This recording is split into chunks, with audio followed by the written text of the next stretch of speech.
All right, one of the questions that we have in our book asks about what do you get, or how much is the weight that you can hold in the box of a pickup.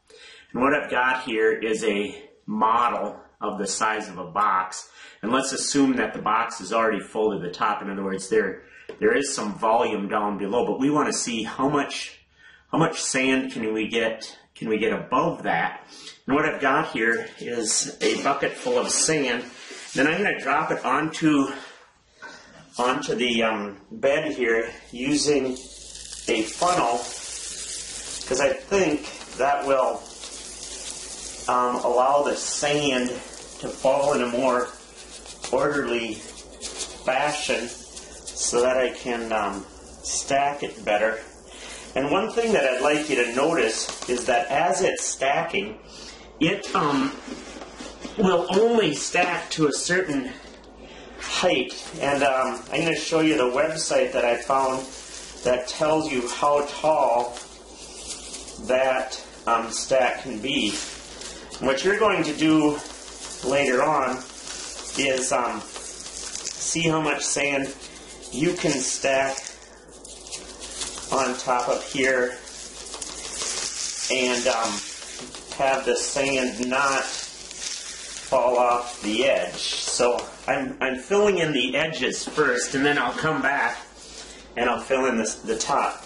Now, one of the things I found out is that it appears as though sand that has a little bit of moisture in it has a little bit better chance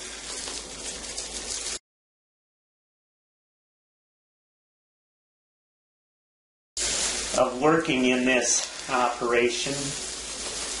And I think I've just about reached the maximum. If you notice, what's happening here is over on this side, I can't get it to stack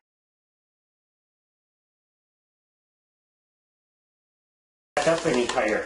What I was hoping for would be kind of a cone shape, and what I ended up with was more a pyramid shape, because the corners, if you notice,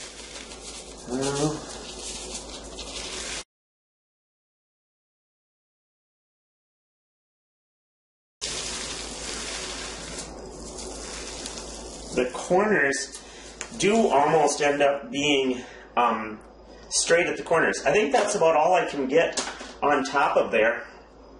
And so what you're going to do is do this exact same thing as a group, and then see who can get the most sand to stack on top of it. And then once you get the amount of sand that you think you can get, you're going to take this bag that's underneath it and we're going to figure out how much volume that actually is by saving just the sand that stayed on top and not measuring the sand that went down inside.